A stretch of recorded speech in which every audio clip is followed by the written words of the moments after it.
बेटी बचावे के नारा लगैला, बेटी याद कैली त गूंग बनी गईला। लोक गायिका यानी कहा जाए उत्तर प्रदेश के धरोहर जौनपुर के लोक गायिका मंजू मोहनी जी हैं। बेटी बचावे के नारा लगैला, बेटी याद कैली त गूंग बनी गईला। देखा देशवा में होता अत्याचार जी, देश के चौकीदार जी ना। आज बात करेंगे जो उज्जैन में घटना हुआ, उस आज से सब लोग जानते भी होंगे, और इसके पहले मणिपुर घटना हुआ था, उसमें भी आप लोग जानते होंगे। मणिपुर घटना समाप्त नहीं हुआ, उज्जैन का घटना झकझोर दिया है। अभी उसी सारे मुद्दे बातचीत करेंगे और जानने का प्रयास करेंगे इन सब के क्या राय है। उज्जैन में जो घटना हुआ उस पर क्या कहेंगे, जिस प्रकार से मणिपुर घटना हुआ उस पर क्या कहेंगे आप? जी, मणिपुर की घटना जब मैं सुनी थी तब भी मुझे बहुत दुख हुआ था। प्रशासन को बेटियों के ऊपर ध्यान देना चाहिए।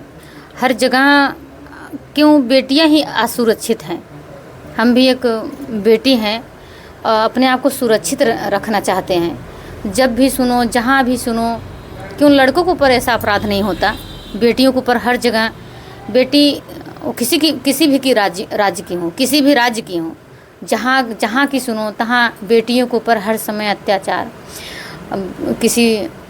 हर दरिंदे अपने शिकंजे में कसकर और उसके साथ ज़बरदस्ती हर चीज़ करना चाहता है। क्यों ऐसा नहीं होना चाहिए। मेरी आप सबसे विनती है, वहाँ के सरकार से विनती है, रिक्वेस्ट है कि बेटियों की सुरक्षा के लिए ऐसा आप बेटियों की सुरक्षा के लिए कड़ी से कड़ी व्यवस्था करें, कड़ी से कड़ी जो कार्रवाई करें। भारत के प्रधानमंत्री कहते हैं बेटी बचाओ बेटी पढ़ाओ। आज उज्जैन में जो घटना हुआ, कैसे एक महिला, कैसे एक नाबालिग बिटिया, कैसे एक छात्र ऑटो रिक्शा पर जाए, वाहनों पर जाए, ऑटो पर भरोसा करती है, लेकिन वो ऑटो चालक दरिंदा निकलता है, दुष्कर्म करने वाला निकल जाता है। जो बिटिया को ले जाता है उसके बाद उसके दुष्कर्म करता है और जो है कि उसे इस प्रकार से पीड़ित करता है कि आज जो है उस वहाँ मजबूरन भटक रही होती है। एक पुजारी आप देखे होंगे सोशल मीडिया पे, एक पुजारी जो है कि एक फरिश्ता बनता है और उस बिटिया को जो है कि निपर्द बिटिया को जब देखता है तो उसके आंख में आंसू आ जाता है उस साधु को, और उसके बाद वो जाता है ढक देता है, वो मदद करता है। वहाँ तमाम लोग देखते रहते हैं लेकिन कोई मदद नहीं करता है।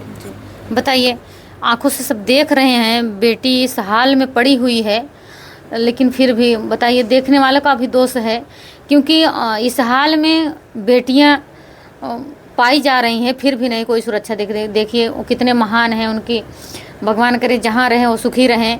वो साधु जी, महाराज जी, उन्होंने बिटिया की सुरक्षा की और प्रशासन तक पहुँचाया। अपना पैसा धन दौलत लगाकर जो भी उनके पास था, उन्होंने सारी सुविधाएं देकर प्रशासन तक उस बिटिया को पहुंचा। उनका बहुत बहुत धन्यवाद है कि जो आप एक बिटिया का दुख दर्द समझे हैं, आपका बहुत बहुत धन्यवाद। बिटिया का दुख दर्द के साथ साथ बिटिया का सम्मानजनक जो है कि वो समझिए एक कार्य किए हैं। क्योंकि जो है कि समाज में एक अगर कहा जाए कोई ऐसे वस्त्र पहन लेते हैं लोगों को बुरा लगता है, लेकिन निपर्द बिटिया जो है कि जब समाज के अंदर घूम रही होती है और समाज के लोग देख रहे होते हैं, उस वक्त जो है समझ सकते हो उसके ऊपर क्या बीत रहा होता है। लेकिन वो जो है कि महाराज जब वो देखते हैं तो उनके आँख में आंसू आ जाता है, वो जो है कि फरिश्ता बनते हैं, उनका मदद करते हैं। लेकिन जिस प्रकार से मणिपुर घटना हुआ, मणिपुर घटना के बाद भारतीय जनता पार्टी, मणिपुर में भी शायद बीजेपी सरकार है और मध्य प्रदेश में बीजेपी सरकार है, तो क्या कहेंगे सरकार के लिए? जी, मैं तो यही कहूँगी कि सरकार से मेरी विनती है, मेरा रिक्वेस्ट है कि आप इन व्यवस्थाओं को कड़ा कीजिए और अच्छी व्यवस्था दीजिए कि बेटियां जहाँ भी रहें, जैसे भी रहें, वो सुरक्षित रहें। बेटियों के ऊपर ऐसे हर समय जो भी आवाज़ उठ रही हैं, जो भी दरिंदे इस दुनिया में घूम रहे हैं, जो शेरों की तरह बेटियों के ऊपर कूद रहे हैं, ऐसा ना हो। तो हमारे भारत की सरकार ने अभियान चलाए थे बेटी बचाओ बेटी पढ़ाओ, तो आपके कहने से कोई सुरक्षित नहीं है जब तक आपकी प्रशासन, आपकी व्यवस्था सही ढंग से और सही जगह तक नहीं पहुंचेगी, तब तक कहीं के भी बेटियां किसी के गांव के, किसी के घर के सुरक्षित नहीं होंगी। तो मैं आपसे विनती करूंगी कि ऐसा कुछ ना हो। जैसे बेटे हैं, कहीं किसी के बेटों के ऊपर क्यों नहीं अत्याचार होता है? क्यों बेटियां क्या नहीं कर पाती हैं, क्या नहीं कर लेती हैं, क्या नहीं कर रही हैं इस दुनिया में, इस भारत में? तो बेटियों के ऊपर ऐसी दरिंदगी क्यों होती है?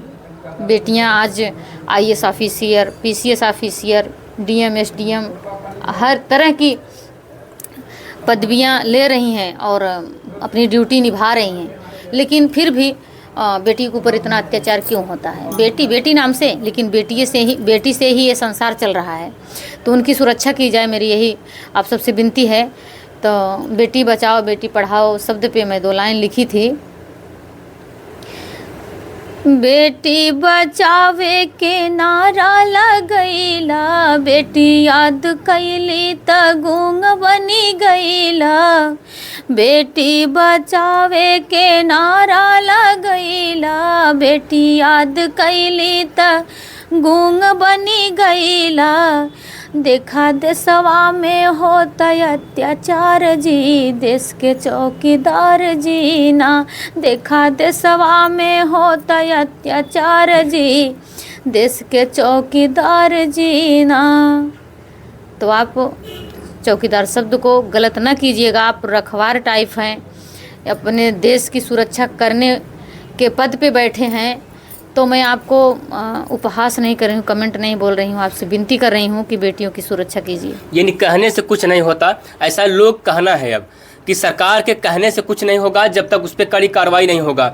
मध्य प्रदेश के उज्जैन का जो घटना है वो घटना कहीं न कहीं झकझोर दिया है। अब तमाम लोग सरकार से सवाल पूछ रहे हैं, बेटी की सुरक्षा कहाँ है और बेटी सुरक्षित कहाँ पर है? उज्जैन में घटना हुआ, मणिपुर में घटना हुआ, उत्तर प्रदेश में भी घटना ऐसे होती रहती है। उसके बाद दिल्ली में तमाम ऐसे घटनाएं होती रहती हैं। आखिर बेटी सुरक्षित कहाँ पर हैं, इस सब महिलाओं का कहना है। और खासकर ये एक सिंगर हैं और गीत के माध्यम से प्रधानमंत्री मोदी की जो है कि भी अपनी बात रखी हुए हैं कि आखिर बेटी कहाँ सुरक्षित हैं।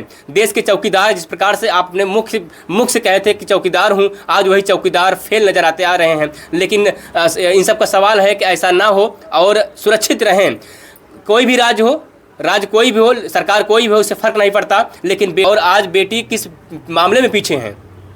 कहीं न कहीं बेटी आईएएस बनती हैं, बेटी पीसीएस बनती हैं, तमाम रैंक के अधिकारी बनती हैं। क्रिकेट में देख लीजिए, टूर्नामेंट देख लीजिए, तमाम जगहों में जाती हैं। आखिर बेटियां कहाँ पर जो है कि पीछे हैं? फिर जो है आखिर ये ऐसा क्यों होता है बेटियों के साथ? और जो है कि हमारे साथ एक सिंगर हैं, उनसे भी बातचीत करूँगा। सर्वप्रथम आप अपना नाम बताइए और क्या कहेंगी जो है उज्जैन के लिए? दिल से धन्यवाद है। मेरा नाम है नीतू और उज्जैन में जो घटना घटा है ऐसा नहीं घटना चाहिए। हाँ, क्योंकि बेटियां जो हैं, बेटियां जहाँ से मणिपुर में जो हुआ था घटना, उस पर प्रशासन बिल्कुल चुप है। मैं नहीं, उनसे कहना चाहती हूँ, रिक्वेस्ट है हमारा दिल से, मुझे उनको न्याय चाहिए, बस न्याय चाहिए। हाँ। न्याय बताइए, उनको चाहिए कि आप सबको भी चाहिए? आप हमको सब भी चाहिए, उनको भी, क्योंकि बेटी सुरक्षित नहीं है। हाँ। असुरक्षित है। शासन से मैं ये कहना चाहती हूँ, मतलब उनको सुरक्षित करिए, बस यही कहूँगी। मुझे जनता से यही रिक्वेस्ट है। हाँ। क्योंकि बेटी के ऊपर बहुत ज़्यादा अत्याचार होता है, बेटे के ऊपर होता नहीं। और जो दरिंदे हैं इस देश में घूम रहे हैं, उनसे मैं रिक्वेस्ट करना चाहती हूँ प्रशासन से, उन लोगों को पकड़ कर जेल में डाल दिया जाए, ना उन्हें खोल दिया जाए। 2-4-6 महीने बंद करते हैं, उसके बाद छोड़ देते हैं, फिर अत्याचार होता है। मैं उनसे कहना चाहती हूँ, प्लीज़ आप सबसे रिक्वेस्ट है, उन दरिंदों को जेल में बंद किया जाए।